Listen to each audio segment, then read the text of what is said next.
In just a few months between late 1939 and early 1940, Nazi Germany somehow managed to conquer half of Europe and parts of North Africa.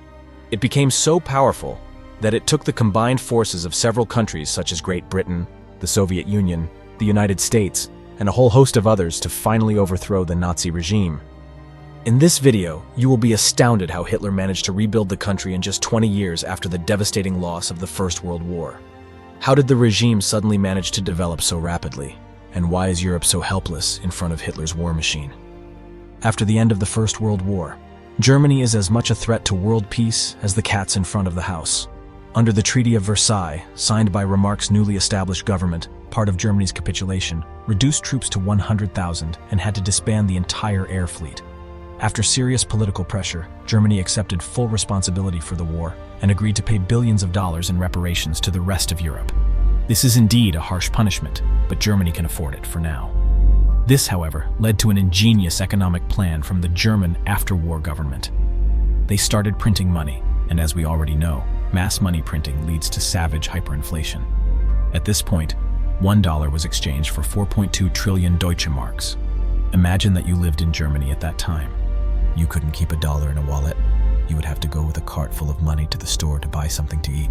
Literally, people moved on the streets with carts full of money. In 1924, the German economy collapsed. Food shortages put millions on the brink of survival.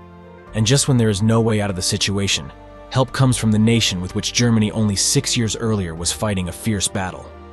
Colossal loans are taken from American banks to rebuild the economy. Taking such huge sums sounds quite risky, but the government back then did not get scared. All the money came from America, the richest and most stable country in the world at that time. What can go wrong? But of course, this question has an answer. The Great Depression in the summer of 1929. American markets were hit hard. Suddenly, the American banks, which for several years gave money to the German state, stopped answering their phones. So let's recap. By 1930, Germany was bankrupt, without an army and without allies. And yet, only 10 years later, it was the country that started the Second World War. How is this possible?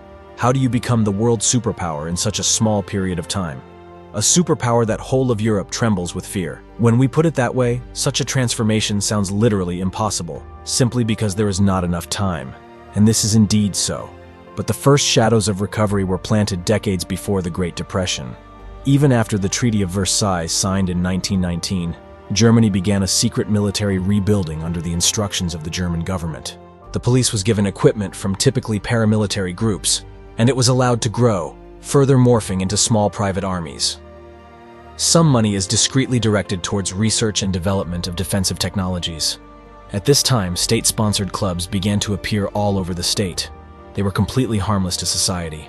Sports clubs, youth programs, flying clubs, and the like. But in reality, there were more.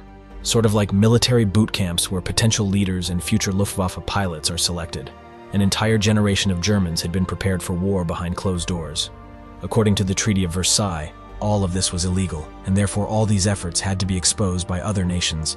But the Great Depression appears on the political table, and a new face that does not care about what Europe thinks is starting to emerge. You may have heard the name Adolf. He took power in 1933 and sincerely expressed his disagreement with the Treaty of Versailles. What's more, he intends to tear it to pieces and wipe his ass with it. From 1935 onwards, the greatest industrial development in the history of Germany began. Hitler set up and directed the entire economy into one thing, and that thing was war. Every man, every woman, every grown child is harnessed to hard work in factories, producing munitions and vehicles for the coming war. Some go to the fields, others build huge projects, including the famous Autobahns. Hitler pays for all this with all kinds of schemes, hollow companies, and above all with my so-called notes, which in practice is a deferred payment system. All this was, of course, illegal and absolutely unstable. But Hitler was not interested in Germany's long-term financial stability. His plans were Germany go to war, and as long as they win, he will be able to pay Germany's huge debts through looting. In other words, it will turn Germany into the biggest bully that goes after Europe's money. By 1935, Germany's army tripled, reaching 300,000 people. The Air Force, which was suspended and illegal, once again reached 2,500 high-tech combat aircrafts. Hitler was not known for his modesty. He believed in the purity of the Aryan race, and that is worth ruling the world. He found it difficult to refrain from showing off his new army to the rest of the world. The public announcement of it was breaking the treaty, and was quite a risky move. But Hitler came up with a lot of excuses. He stated that the only reason for arming was for a defensive point of view, and there was no intention to attack Europe. On the contrary, his goal was to maintain peace. This of course sounds crazy, but what happens next is even crazier. The rest of the countries literally believed him. Looking back now, at this point, after all the events that have transpired, it is difficult to answer why they believed each other. Probably the main reason was that they simply underestimated Germany and how dangerous it had become under Hitler. On top of that, he makes a military parade to show off his huge illegal army to the world, which gives him even more courage. In all these years, the army grew to a staggering 4 million soldiers. But that alone does not explain why Germany was such an overwhelming force in the first 2 years of the war. Hitler commands a stronger army compared to all his enemies, but World War II was not a single battle. It was a complete mess, involving over 50 countries, combining Allied forces that outnumbered the Axis forces. World War II started with the invasion of Poland, and it took 2 days for England and France to decide that this might be a problem and declare war. A war that would last 6 years. A war in which the Nazis outnumbered the Allied forces, who at the time had more money, more resources, more ships, more planes, more than anything you could think of. Yet everyone knows what happens in the beginning. This practically an outsider tearing whole of Europe apart.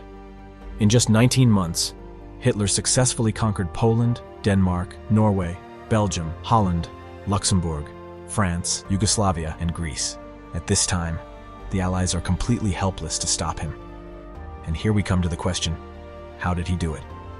Hitler had a trick up his sleeve. Only 20 years separate the end of the First World War from the beginning of the Second. But during that time, warfare changed forever.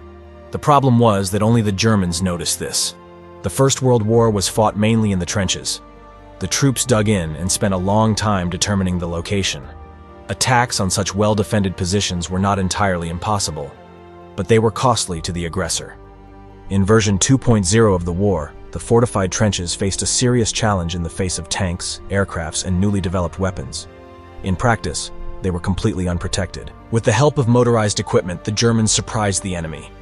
An entire field could be stunned and all defenses destroyed in minutes. This ground attack rate was both supported and by the newly designed dive bombers, focusing their efforts where enemy resistance was strongest. This tactic is better known as Blitzkrieg. An interesting fact is that the term was never used by the Germans. That's what the Western media call it. But somehow we are not fooled. Contrary to popular belief, the fundamentals of the Blitzkrieg principle of strike fast, strike hard with combined forces is not new to the Germans. It simply combined classic military tactics with modern technology in a way no one had seen before. The last piece of this Blitzkrieg tactic is the humble radio station. Of course, radio stations were used in World War I, but the receivers and transmitters were huge and were not so reliable. Their short range was almost worthless. During World War II, radio stations were much smaller, with much better range. You certainly don't have to be a Sun Tzu to know that effective communication is a huge asset on the battlefield, and the Germans quickly adapted radio stations with which to coordinate devastating Blitzkrieg attacks. Of course, Allied forces also have access to these tools. They just haven't had the time to figure out how to use them so effectively. Until the beginning of the war, the British did not have an armored division in their entire army. The Poles still relied heavily on the cavalry. The French have more tanks than the Nazis, but they did not manage to organize them, as the Germans did with their tank divisions.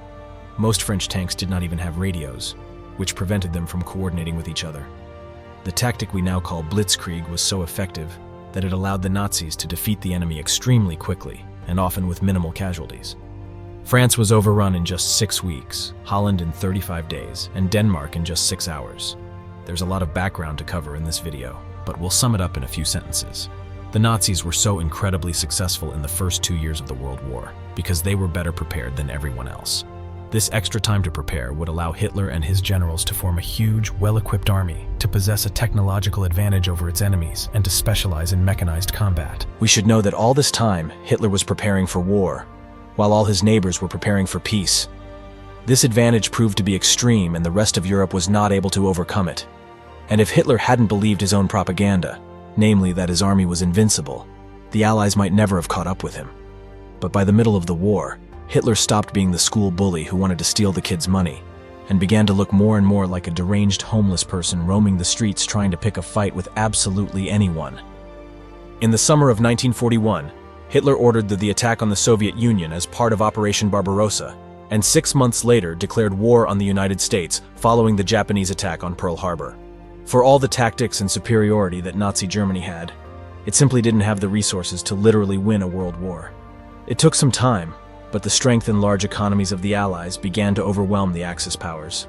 Allied defeats became more common thanks to the courage and sacrifice of countless people from many different countries.